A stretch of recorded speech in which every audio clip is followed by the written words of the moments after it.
Elon Musk, ao comprar o Twitter, escancarou a influência do governo nas redes sociais.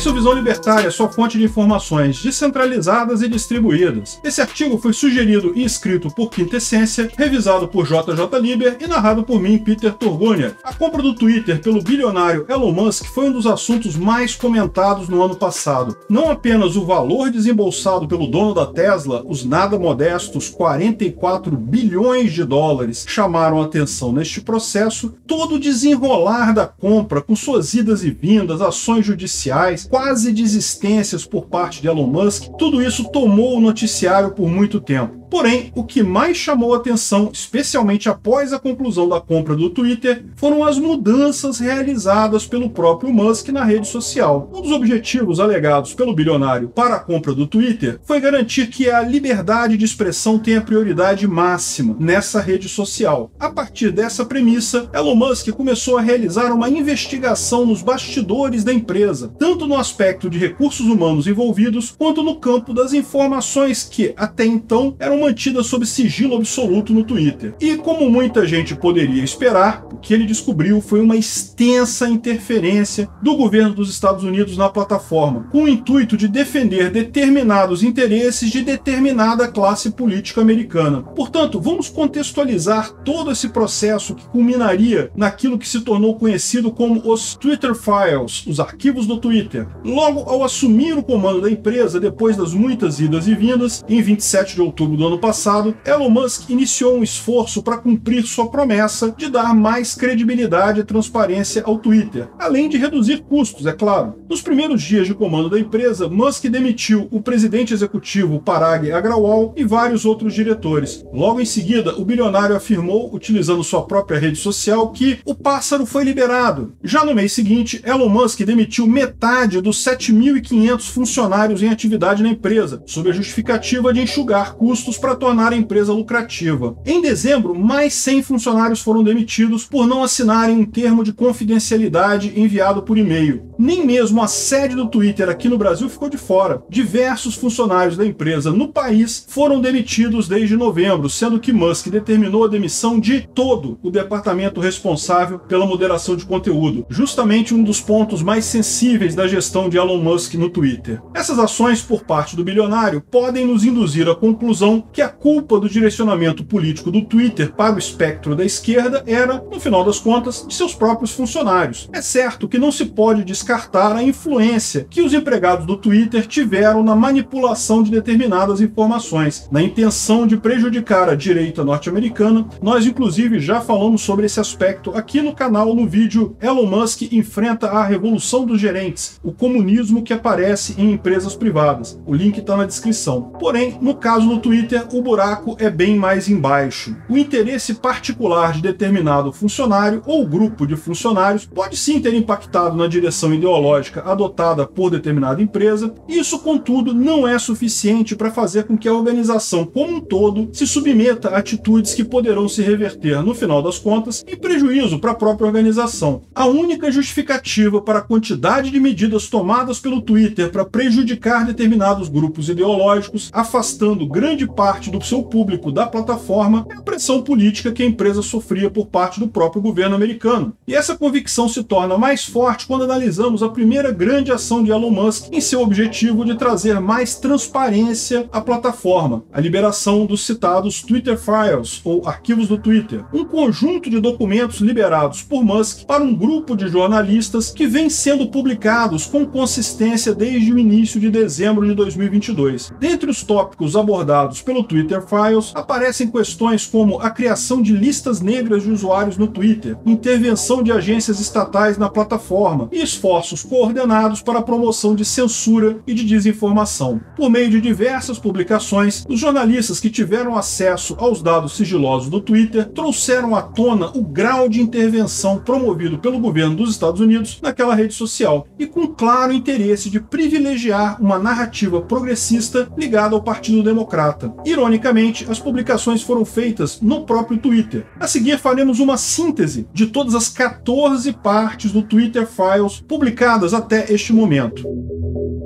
A primeira parte, o laptop do Hunter Biden. A primeira revelação foi feita por Matt Taibbi em 2 de dezembro, numa longa thread com mais de 30 postagens, na qual o repórter afirmou possuir informações bombásticas sobre os bastidores da censura no Twitter e na qual ele trouxe à tona o primeiro escândalo do Twitter Files, o caso do laptop do filho do Joe Biden, o Hunter Biden. O caso foi originalmente publicado pelo New York Post em um artigo que continha diversos e-mails extraídos do laptop do filho do Joe Biden, que deixavam claro que o então candidato à presidência da República havia agido em favor de seu filho ainda em 2014, pressionando autoridades ucranianas e conseguindo para ele um cargo executivo na empresa Burisma. De acordo com o que foi apurado por Matt Taibbi, os executivos do Twitter decidiram abafar propositalmente a história por meio de ferramentas de censura na rede social. E de fato, o Twitter passou a remover até links para a notícia do New York Post e até mesmo impediu o compartilhamento do link por mensagens diretas. O responsável direto pela decisão final de banir as referências à notícia seria Vijaya Gadde, uma ex-executiva da empresa. Parte 2, a lista negra do Twitter. A segunda parte do Twitter Files, por sua vez, foi divulgada pela jornalista Bari Weiss em 8 de dezembro, também no próprio Twitter, numa longa thread em que eram expostas as listas negras da rede social. Basicamente, esse sistema consistia da prática do que é conhecido como shadow ban, ou seja, determinado perfil na rede social tinha a sua exibição limitada e o conteúdo produzido em sua página tinha um alcance reduzido quase que por completo. Diversas contas da direita foram incluídas na lista negra do Twitter, como a famosa Libs of TikTok, que basicamente repostava conteúdo produzido no TikTok por progressistas, numa forma de satirizar esses conteúdos da esquerda. Conforme apurado por Bari Weiss, haveria uma equipe informal dentro do Twitter atuando com poder superior ao das equipes formais de moderação, e que seria formada pela já citada Vijaya Gadde, além do próprio Jack Dorsey e em seguida o Parag Agrawal, que também foi CEO da companhia. Parte 3. A censura a Donald Trump. No dia seguinte, Matt Taibbi divulgou uma longa série de tweets a respeito da remoção da conta de Donald Trump da plataforma. Remoção ocorrida no dia 8 de janeiro de 2021, 2 dias após a fatídica invasão do Capitólio lá nos Estados Unidos. O jornalista expôs o fato de que meses antes da invasão, os altos executivos da rede social já traçavam uma estratégia para justificar a exclusão permanente do perfil do então presidente americano no Twitter. Nesse caso, além da participação de Vijaya Gadde, consta também a influência de Jim Baker, então vice-conselheiro-geral do Twitter e que, surpresa das surpresas, havia sido advogado do FBI. Além do caso de Donald Trump, também outros perfis relacionados à política e às eleições foram censurados nos últimos meses de 2020, com interferência direta, ao que tudo indica, de agências governamentais com as quais os executivos do Twitter mantinham contato frequente. Yoel Roth, por exemplo, se reunia semanalmente com o FBI e também com o diretor de inteligência nacional dos Estados Unidos. Parte 4. A remoção de Donald Trump. No dia 10 de dezembro, o jornalista Michael Schellenberg publicou uma thread expondo como altos executivos do Twitter violaram suas próprias diretrizes da plataforma para remover o então presidente Donald Trump de forma definitiva da rede social. O grande responsável por essa decisão, segundo Schellenberger, seria o citado Yoel Roth, classificado pelo jornalista como extremamente progressista. Uma política específica de censura e cerceamento de opinião foi aplicada para o presidente americano, conforme demonstravam as mensagens trocadas entre os executivos da empresa, às quais Michael Schellenberg teve acesso. No caso da remoção de Donald Trump, o Twitter teria agido à revelia de suas próprias políticas de aceitação de discurso tido como controverso, caso a situação envolvesse opiniões de um indivíduo eleito e cujo debate fosse essencial para a opinião pública, o que, obviamente, era o caso de Donald Trump. Em 2018, o Twitter havia negado a possibilidade de banir Trump e suas postagens da rede, utilizando essa mesma justificativa do interesse público. 2 anos depois, porém, algo havia mudado na empresa. Parte 5. Reação interna à censura de Donald Trump. Na parte 5 do Twitter Files, publicada em 12 de dezembro, a jornalista Bari Weiss toma o protagonismo relatando as reações internas na plataforma quanto à decisão dos executivos de banir o presidente Trump de forma permanente da rede social. Duas postagens feitas por Trump na manhã do dia 8 de janeiro de 2021 foram utilizadas como justificativa para o seu banimento definitivo, embora diversos funcionários da plataforma não tenham concordado com essa atitude, defendendo a ideia de que as postagens, no final das contas, não representavam nenhum perigo à democracia ou às instituições. Um alto funcionário de origem chinesa, inclusive, afirmou que esse tipo de censura contra opiniões polêmicas era algo extremamente perigoso para uma democracia livre, percepção que ele havia desenvolvido em seu próprio país de origem, ou seja, ele estava preocupado do Twitter estar chegando no nível da China. Ainda assim, o alto escalão do Twitter manteve o banimento de Trump de forma definitiva. Parte 6. A intervenção do FBI. Matt Taibbi volta ativa no dia 16 de dezembro, publicando uma thread com o título de Twitter, a subsidiária do FBI, na qual é evidenciada uma suspeita relação entre o alto escalão da plataforma e a agência estatal, com vistas a censurar e remover diversas publicações, a maior parte delas produzidas por perfis de direita. Entre janeiro de 2020 e novembro de 2022, nada menos que 150 e-mails foram trocados entre Yoel Roth e o FBI. Alguns desses e-mails eram triviais, mas uma quantidade substancial dessa correspondência envolvia também a solicitação de moderação de conteúdo, especialmente a respeito de postagens envolvendo questões eleitorais. Embora seja um fato conhecido por todos que agências governamentais analisam conteúdos postados em redes sociais com frequência, por motivos geralmente associados a, entre aspas, segurança nacional, o que acontecia no Twitter era algo de uma proporção nunca antes vista, de acordo com Matt Taibbi. Mesmo contas pequenas e de pouco alcance foram sumariamente banidas por recomendação do FBI. Todas elas, é claro, com inclinações à direita. Muitas delas sendo apenas de conteúdo satírico. No dia 18 de dezembro, o jornalista complementou a postagem anterior com uma nova thread, trazendo ainda mais informações nesse sentido. Parte 7. Ocultação da história do Hunter Biden. No dia seguinte, Michael Schellenberg publicou a parte 7 do Twitter Files, uma thread que demonstrava a atuação do FBI e do Departamento de Justiça dos Estados Unidos para desacreditar a reportagem publicada pelo New York Post a respeito do laptop do Hunter Biden, matéria que já havia sido alvo de censura por parte da plataforma, conforme exposto na parte 1 do Twitter Files. As agências governamentais teriam feito uma verdadeira campanha para desacreditar informações factuais a respeito dos negócios estrangeiros do filho do Joe Biden, antes e depois da publicação da matéria. Ao longo de 2020, Yoel Roth teria sido procurado por agentes do FBI em diversas oportunidades, especialmente no contexto das eleições presidenciais norte-americanas, para que a plataforma censurasse publicações que fizessem menção à questão do laptop do Hunter Biden, sob a acusação de desinformação. A pressão por parte da agência federal deu certo e o Twitter terminou por censurar essa notícia, algo que teve significativo impacto nas eleições daquele ano.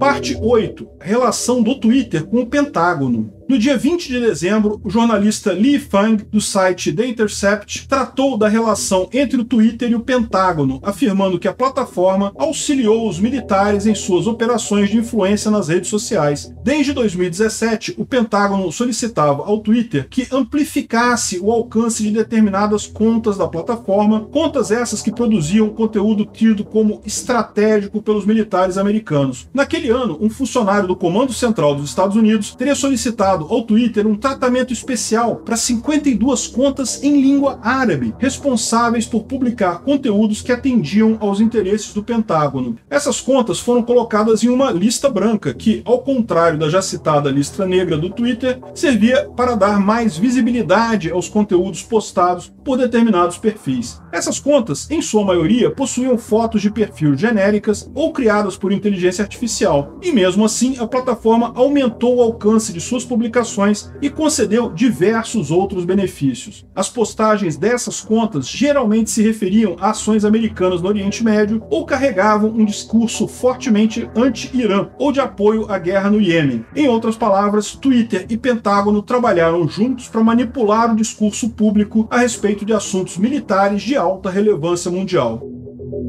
Parte 9. A reação do FBI. Na véspera do Natal, Matt Taibbi publicou a parte 9 dos arquivos do Twitter sob o título Twitter e outras agências governamentais, em que era exposta a relação entre a plataforma e diversos órgãos do governo americano, como já citado FBI, Pentágono, mas também a CIA, Departamento de Estado. Nas palavras do jornalista, o FBI agia como um porteiro de um vasto programa de vigilância e censura de mídia social, fazendo a ponte entre o Twitter e outras agências. Na verdade, a quantidade de órgãos do governo em contato com a plataforma era tão grande que mesmo os executivos do Twitter se confundiam na hora da gestão das demandas. Nos diversos encontros promovidos por agentes do FBI, os executivos do Twitter recebiam solicitações de todos os tipos, desde assuntos internacionais até temas de relevância para o público norte-americano, e mesmo tópicos de interesse local. O FBI, por sua vez, solicitava a moderação de contas classificadas como problemáticas. No contexto das eleições presidenciais, as interferências se tornaram ainda mais constantes.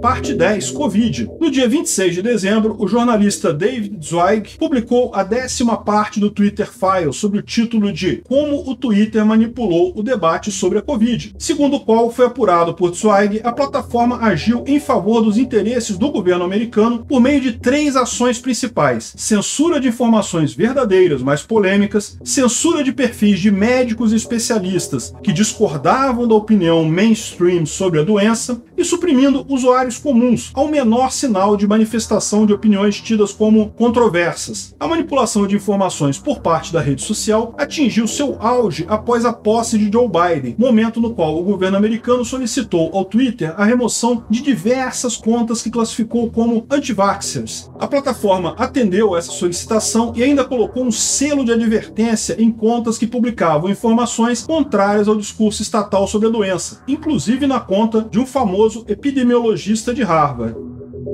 Parte 11. Os supostos grupos de inteligência russos. Já em 2023, no dia 3 de janeiro, Matt Taibbi publicou uma thread no Twitter evidenciando a pressão exercida pelo Partido Democrata contra a plataforma por ocasião das eleições de 2016. Políticos democratas exigiram do Twitter a investigação a respeito de uma suposta rede russa de desinformação que teria influenciado o resultado das eleições americanas, garantindo a vitória de Donald Trump. O Twitter promoveu uma larga investigação em milhares de contas suspeitas sem encontrar nada que fosse conclusivo.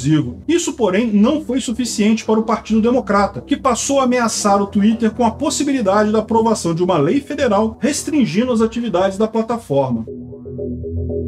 Parte 12. O belly button do FBI, ou o umbigo do FBI. No mesmo dia, Matt Taibbi publicou a parte 12 dos Twitter Files, tratando o Twitter como o umbigo do FBI, expondo a pressão exercida pelo Centro de Engajamento Global, o SEG, do Departamento de Estado. A agência exigiu que o Twitter censurasse conteúdo considerado polêmico, entre aspas, a respeito da Covid-19, tratando o tema como desinformação russa, especialmente no que se referia à origem do vírus.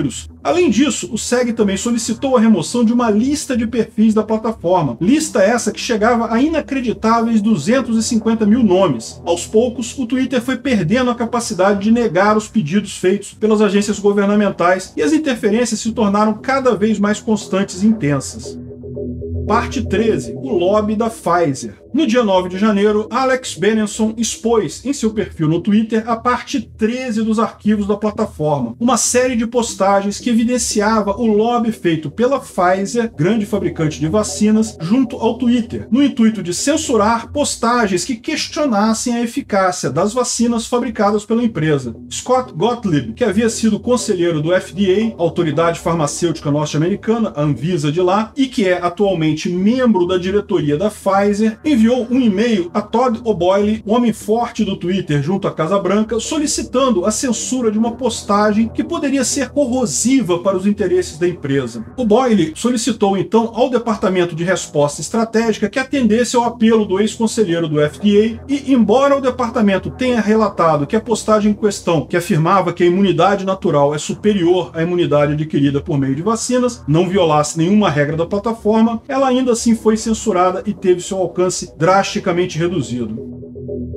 Parte 14, o Russiagate. A última parte revelada até aqui do Twitter Files, Matt Taibbi apresentou o chamado caso Russiagate, um esforço coordenado por parte dos membros do Partido Democrata, integrantes da grande mídia e do próprio Twitter, para validar uma falsa afirmação de que bots russos estavam por trás da hashtag #ReleaseTheMemo. A hashtag faria referência a um memorando enviado pelo republicano Dave Nunes ao Comitê de Inteligência na Câmara dos Deputados, denunciando abusos cometidos pelo FBI na investigação de nomes ligados ao ex-presidente Trump, por ocasião das eleições de 2016. A partir da liberação deste memorando, a hashtag #ReleaseTheMemo ganhou grande repercussão no Twitter, trazendo ao interesse do público o assunto em questão. Porém, tanto a grande mídia norte-americana como o Partido Democrata afirmaram, com base em fontes extremamente duvidosas, que a hashtag estava sendo promovida por meio de um esforço russo, através do uso de bots e perfis falsos. Embora o Twitter não tenha encontrado qualquer evidência nesse sentido, a plataforma terminou por encampar o discurso do governo para evitar maiores atritos.